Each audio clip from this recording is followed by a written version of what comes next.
This right here is my favorite part of YouTube. When news breaks at night and you gotta rush in, set up your office, and get ready to go. I love bringing it to you, and that's why we are here with breaking news. What's going on, everybody? It's Zach from SwitchForce, Necro, Philippe, Universal Nintendo coming in clutch with new info on Nintendo Switch 2, backwards compatibility, and more. Now, BC is a big thing for a lot of people because you got that big Switch 1 library. You got those memory cards full of games.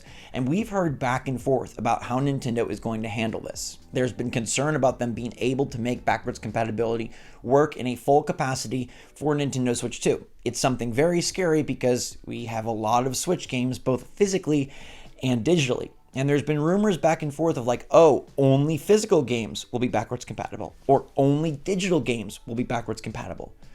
Looks like we are getting the best of both worlds. Hit that like button if you're excited by good backwards compatibility news, because Necro, Philippe, and Universal Nintendo are reporting late tonight that information was shared by PH Brazil. They say PH Brazil is currently a content creator and also a games journalist who has brought a lot of information about Nintendo and their partners' movements in advance and with precision in the past. Taking into account its history, there is a high chance that this information will become fact. And the information is that it will feature both physical in terms of cartridges and digital backwards compatibility for all Switch 1 games. And that is magical. Now, I still think there might be like some weird odd Switch game that does not work in the same way that Switch Lite doesn't have complete compatibility with every Switch game, but even getting like 98.5% is beautiful. And I think the digital conversion is even more important, because if you can load up the eShop on Switch 2 day one and have access to every title you picked up digitally,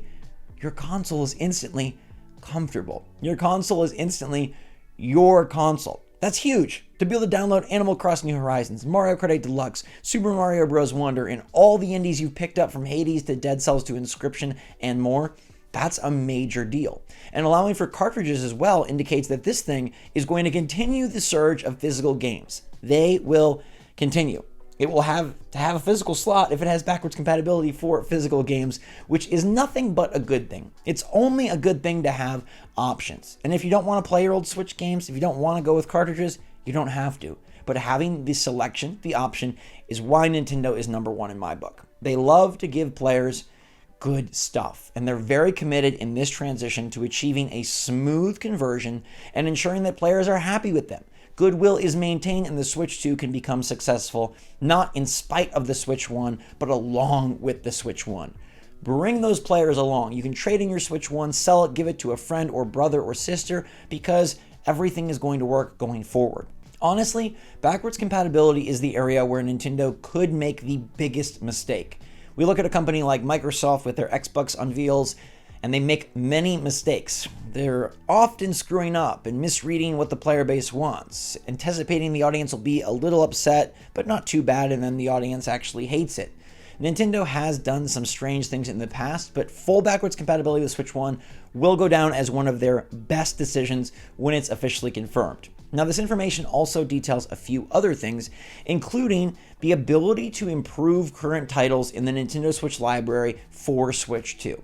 This would give the option for developers and publishers to go back and provide enhanced versions of their Switch 1 games. And here things get a bit more convoluted and I think complicated, because there's many ways this could happen. One, I don't think many companies are going to be interested in this. The Switch 1 games were already successful without having crazy graphics, so as long as the DLSS and the better performance and power can enhance the game a little, I don't know that it's worth the time and money to go back and make the game like a full-on optimized version. But if they do, would they provide it as a free download, a $10 upgrade, a wholly new product? Personally, I do not want to get in a scenario where we're seeing all of these Switch 1 games re-released for Switch 2 with new packaging, high price points, and acting like it's a brand new deal. We already have plenty of remakes and remasters.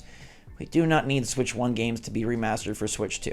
Sure, if you're able to drop a quick patch, great. If you're able to just let the system do its thing and make it run at a higher frame rate, even better. But I really don't want to see Nintendo embracing this idea that everybody can just remake their games for Switch 2 and sell them at a higher price point. Nintendo loved doing this with the Wii U, but that's because the Wii U was unsuccessful, and thereby porting all the titles over to Switch gave them a second chance at life.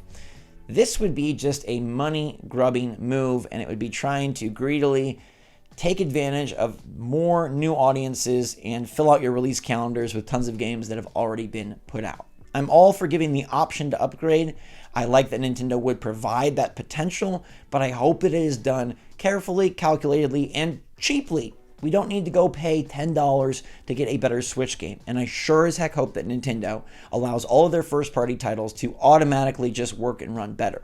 In fact, Nintendo should provide free upgrades and free patches for all of their biggest games to show improved loyalty to the audience and to give other developers the idea that, hey, you can do this for free for your audience and it will be good. In fact, I think if Nintendo is going to go the route of upgrades for games like Tears of the Kingdom, Mario Odyssey, Pokemon Scarlet and Violet, I do believe they will be completely free. I know Nintendo has dabbled with the $70 game. I don't believe they will dabble in the $10 upgrade. I feel like that's way more hassle than it's worth, and it's something that, given the difference between the Switch 1 and the Switch 2, like, how much more can you make out of it? How much more can you get? In some cases, it could be a lot, but is that really going to move the needle on new sales? They've already achieved so many sales. I actually don't think there's as much money in it as maybe some companies would hypothesize. I think most players would just buy new Switch games, download cheap old games, or play happily what they already have versus paying upgrades for games that they got years ago.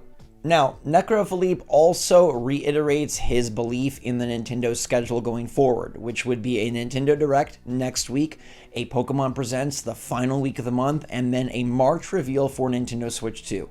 Things will really heat up because most assuredly we're going to get a bunch of cool announcements next week, whether they're from first party, third party, or both, TBD.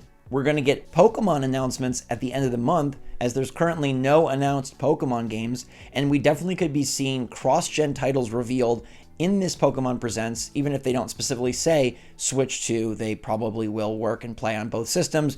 Actually, if we believe today's report, they will, because backwards compatibility ensures that every Switch 1 game can play on Switch 2, and maybe there will be enhancements given the Pokemon Company and Nintendo's desire to prove the hardware's power.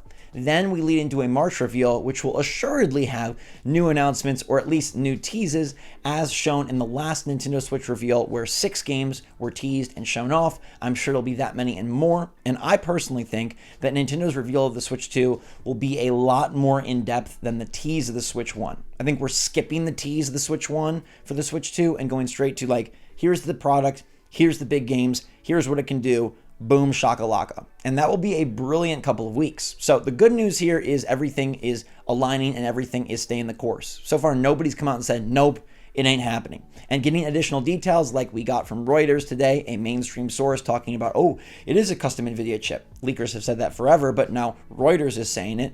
And now getting more information about backwards compatibility, I'm telling you, it is all happening and building. And even if next week's Direct is a mini partner showcase, do not be bummed, do not be afraid. Nintendo is assuredly going to drop information on Twitter and YouTube for their first-party games coming out soon, and then they will probably show off a bunch of cool new games at the Switch 2 reveal, and that will be momentous. We're talking Metroid Prime 4, new 3D Mario, and who knows what else they've been saving. Donkey Kong, please come out to play. I've been waiting for you for years now. You don't have a dedicated Switch game. You got a Tropical Freeze port, beautiful 2D platformer, but DK, for how big he is, his own theme park, major role in the movie, you don't have a Switch game. It is time. And I think we'll see that probably within this reveal period and before the launch of the Switch 2 as well. So let me know if you're excited about backwards compatibility. Does that take a big stress relief off you? Does that make you move much more into the I'm getting Switch 2 on launch day camp even before you see it, knowing that all your stuff will transfer over, work, and play? I think that's a huge, huge win for all of us here in Nintendo world. And I hope you guys are all staying safe, staying healthy, staying happy, staying positive out there. Until next time, love you lots. SwitchForce out.